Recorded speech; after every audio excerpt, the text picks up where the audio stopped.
네, 윤석열 전 검찰총장 오늘 29일입니다. 윤봉길 기념관에서 대선 출마를 선언하고 향후 행보를 구체적으로 밝힐 계획입니다.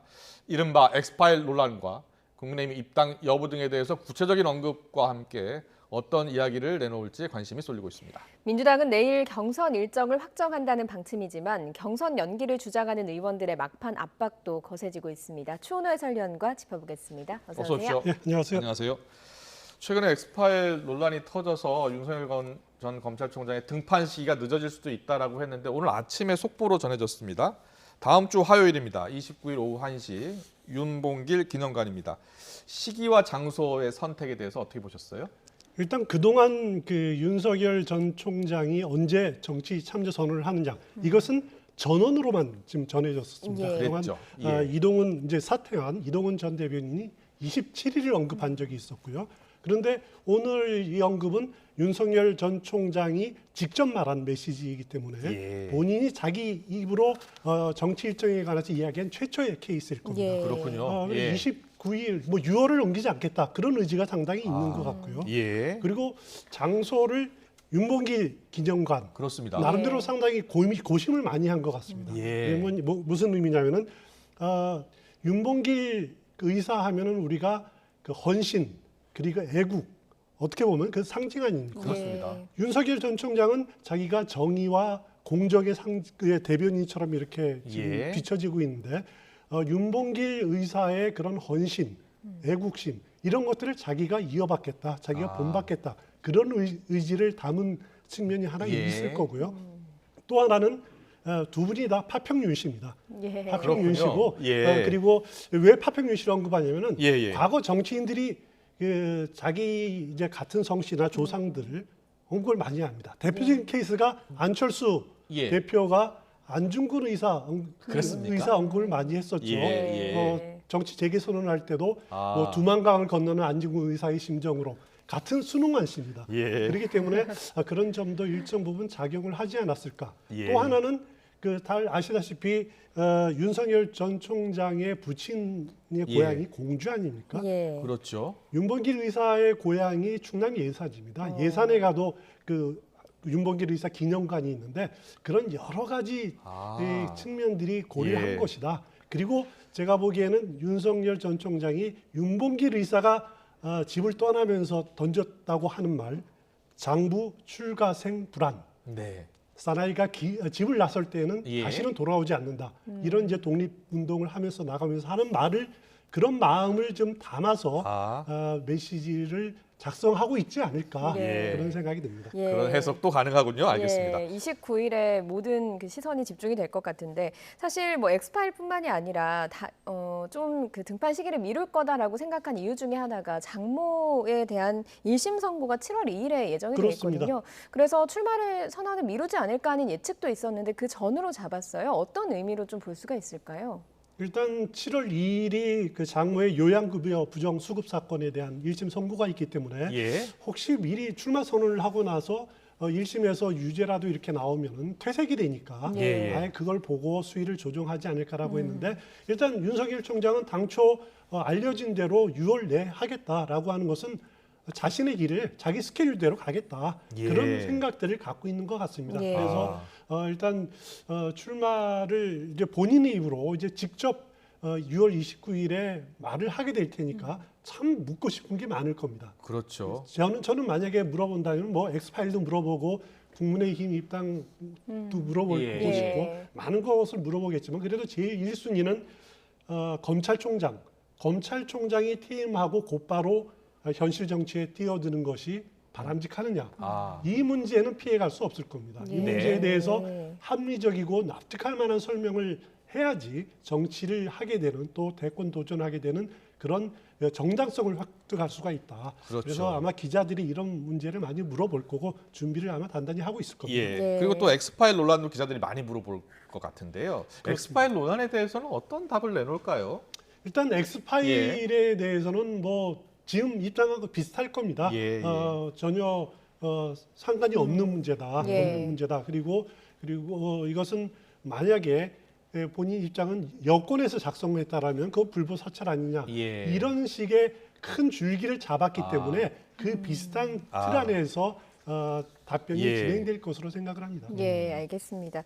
여론조사 결과도 오늘 나온 걸 보면요. 윤 전 총장이 뭐 선두를 달리고는 있지만 리얼미터 조사에서 좀 하락한 걸로 나왔고요. 이재명 지사하고도 전주에는 좀 비등비등했는데 이게 더 벌어졌거든요. 예. 이런 그렇습니다. 게 나온 거는 어떤 이유가 있을까요?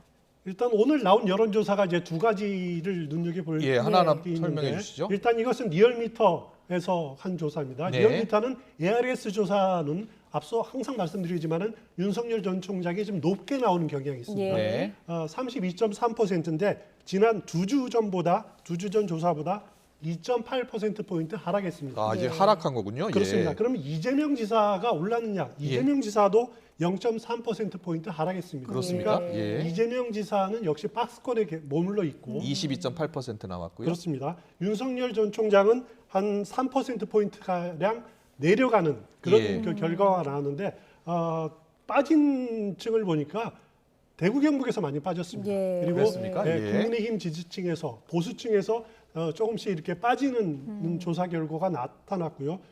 이것은 이제 앞서 말씀드렸듯이 리얼미터에서 조사한 한 거고요. 것이고요. 그리고 4개 여론조사 기관에서 공동으로 하는 전국 지표조사입니다. 예. 이것은 전화 면접을 가지고 하기 때문에 면접조사. 면접조사입니다. 이 조사에는 상대적으로 이재명 지사가 높게 나오고 윤석열 전 총장이 좀 낮게 나오는 예. 경향이 있습니다. 예. 그런데 이번 조사에서는 윤석열 전 총장이 상당히 빠지는 것으로 나타났습니다. 예. 20%로 나타났고요. 예. 지난주보다 4%포인트 빠지는 결과, 그리고 이재명 지사는 27%, 지난주보다 2%포인트가 올랐습니다. 오차 범위 밖으로 벗어났습니다. 그렇네요. 예. 오차 범위가 3.1이니까 6.2%포인트를 예. 넘어섰고, 예. 그리고 오차 범위 밖으로 이재명 지사가 앞서는 것으로 여론조사 결과가 나타났습니다. 네. 이 조사도 보면 대부분 비슷합니다. 국민의힘 지지층 그리고 그 대구 경북에서 상당히 윤석열 전 총장의 지지층이 빠진 것으로 예. 조사 결과 이렇게 분석할 수 있습니다. 예. 보니까 추미애 전 장관, 최재형 감사원장이 이제 지지율이 나오기 시작했습니다. 그렇습니다. 추미애 전 장관 3.9, 최재형 감사원장이 3.6이 나왔는데 추미애 전 장관은 이제 대권도전 선언을 했잖아요. 지지율이 조금 반등을 할까요? 어떻게 보세요? 일단 추미애 전 장관 경우에는 지지율이 어느 정도 반등할 가능성이 상당히 있어 보입니다. 예. 왜냐하면은 그 동안에 민주당 내 또 열린민주당 내의 강성 친문이라고 하는 그 지지층들이 갈 곳을 좀 잃었지 않습니까? 예. 그런 표들이 추미애 전 장관 쪽으로 상당히 결집되는 양상을 보일 수도 있다. 그래서 예. 상당히 민주당 경선 과정에서 다크호스로 등장할 가능성도 있습니다. 그렇지만은 당내에서는 또 우려의 목소리도 있습니다. 괜히 네. 추미애 전 장관이 올라가면은 윤석열 전 총장을 역으로 올라가시는 건 아니냐. 예. 그리고 송영길 대표가 사과까지 한 조국 사태 예. 다시 소환돼 가지고 이른바 이제 중도층 그리고 젊은층들이 또 멀어지는 예. 그런 악영향을 미치지 않을까, 그런 우려의 목소리도 당내에 상당히 있는 것 같습니다. 예. 알겠습니다. 최재형 감사원장도 사실 야권에서 좀 유력하게 계속해서 거론이 되고 있거든요. 언제쯤 뭐 이렇게 선언을 할까, 진짜로 그 사퇴를 할까, 뭐 이런 뭐 의심이 드는데 어떻습니까?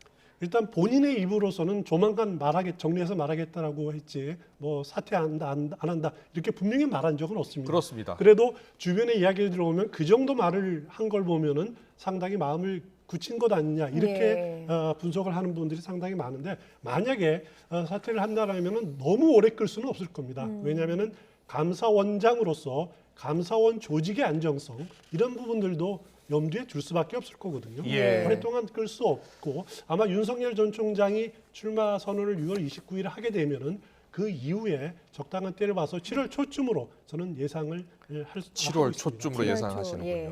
윤석열 검찰총장 그리고 최재형 감사원장 모두 문재인 정부 출신 인사들입니다. 이런 문재인 정부 출신 인사들이 야권 대선 주자로 부상하면서 여당의 비판의 목소리가 커지고 있습니다. 윤건영 민주당 의원의 발언 듣고 오겠습니다. 이건 자폭이에요. 야당이 터뜨린 폭탄이고 야당이 밟은 지뢰란 말입니다. 만약에 여당에서 그랬다면 그게 뭐 그런 코스프레나 가능할 텐데 국민들이 희생자로 생각하지 않죠. 문재인 대통령은 감사원장과 검찰총장이라는 가장 강력한 권력기관들 아닙니까? 그 권력기관에 탕평 인사를 하신 거예요. 예. 중간에 그만두고 예. 정치를 한다라는 것은 예. 정말 도를 넘어서는 거라고 생각합니다. 예, 현 정부 인사들이 야권 대선을 거론되는 것에 대해서 탕평 인사를 했기 때문이다 이렇게 이야기를 하면서 배신한 사람이 문제다라고 지적을 했습니다. 그렇습니다. 어떻게 보세요? 일단 그 윤건영 의원 지적 중에서 그 어느 정도 그 동의를 할 수밖에 없는 부분은 뭐냐면은 예. 감사원장이라는 부분은 사실 그 대통령 소속 기구지만은 그 업무에서는 독립성을 유지한다라고 하는 굉장히 독립성, 중립성이 필요한 예. 그 그렇습니다. 기구입니다. 예. 그리고 그것이 헌법에 감사원장의 임기를 그래서 4년으로 이렇게 정해놓고 있는 헌법 기구거든요. 예. 그런데 헌법 기관의 장이 그 자기 임기 도중에 출마를 목적으로 그만둔다라고 하는 것은 그 중립성을 의심받을 수 있는 충분한 소지가 있다. 예. 뭐 그런 비판은 피할 수가 없을 겁니다. 예. 하지만 윤건영 의원이 뭐 문재인 정부 초기에 국정상황실장을 했기 때문에 그렇습니다. 청와대 상황을 잘 알지만은 예. 탕평 인사다라고 하는 부분은 동의를 할 수가 없습니다. 왜냐하면은 예. 물론 이제 그 최 원장이 진해 출신이기 때문에 네. PK 출신을 뭐 해서 탕평 인사다라고 주장할지 모르지만은 사실 그 당시에 인사하기 직전에 황창현 감사원장이 그만두고 공백이었습니다. 비워두고 바로 인사를 못했어요. 아, 왜냐하면은 그랬군요. 예. 문재인 정부 초기에 여러 장관들이 낙마를 하다 보니까 7대 인사검증 원칙을 정해서 발표를 했는데 그 조건에 충족하는 분들이 없었습니다. 그래서 예. 그 최재형 감사원장 이야기를 들어보면은 자신이 20번째, 30번째 순위였다. 예. 아예 리스트에 없는 사람인데 우연이 됐다라고 이렇게 표현을 하고 있거든요. 예. 그렇기 때문에 탕평 인사다라고 하는 주장은 좀 지나친 그 자의적인 해석인 것 같고 알겠습니다. 배신의 예. 정치 이렇게 하는 것은 지난 정부에서 박근혜 전 대통령이 그 유승민 당시 원내대표를 배신의 정치라고 한 것을 예. 꼭 연상시키는 그렇네요. 예. 그런 연상이 떠오르네요. 알겠습니다. 예, 오늘 보면 야권의 대선 주자들이 좀 이슈가 되는 날인 것 같습니다. 윤석열 전 총장이 등판 일정을 잡았다면 홍준표 의원이 국민의힘 친정으로 돌아왔어요. 맏아들이 돌아왔다 이러면서. 그렇습니다. 예, 이게 최고위에서도 반대 없이 또 만장일치로 통과가 됐다고 하더라고요. 예, 지난 그 대표 경선 과정에서 모든 후보들이 홍준표 의원의 복당에 대해서 찬성하지 않았습니까? 예. 그래서 이준석 대표도 당시에 찬성을 했기 때문에 뭐 찬성은 시간 문제다라고 복당은 시간 문제다라고 여겨졌고 예. 오늘 최고위원회에서도 반대 없이 탈당 1년 3개월 만에 국민의힘으로 다시 복당을 했습니다. 근데 홍준표 의원은 좀 강성 보수 이미지가 강하잖아요. 그렇습니다. 예. 그래서 지금 현재 젊은 당대표 내세우면서 변화 쇄신하고 있는데 국민의힘 분위기와는 좀 어울리지 않는다 이런 시각도 있어요. 홍준표 의원을 가만히 보면은 예. 최근 들어서 넥타이가 바뀌었습니다. 어. 올해부터 넥타이가 바뀌었어요. 예. 그랬습니까? 예. 홍준표 의원 하면은 상징되는 게 빨간 넥타이였죠. 예. 예. 그런데 지난 한 2월 정도부터 이렇게 그 초록 파란색 계열, 그러니까 예. 민트색 계열로 넥타이를 그러네요. 바꿨는데 예. 그것을 이제 부인이 빨간색 넥타이만 너무 고집하니까 좀 고집스러워 보인다. 그래서 좀 바꿔보는 게 어떻겠느냐 권유해서 받아들였다는데 본인도 고집스럽다는 이미지, 그런 이제 부정적인 이미지, 강성이라는 이미지, 또 어떻게 보면 꼰대라는 이미지, 마초라는 이미지, 이런 부정적인 이미지를 상당히 좀 희석시키려고 부드러운 사람이다라고 그 타협할 수 있는 사람이라는 이미지를 주기 위해서 애를 쓰고 있는 모습들은 좀 보이는 것 같아요. 예. 네. 하지만 그래서 오늘 그 입당 다시 이렇게 복당 선언문을 이렇게 주고 입장문을 보니까 네.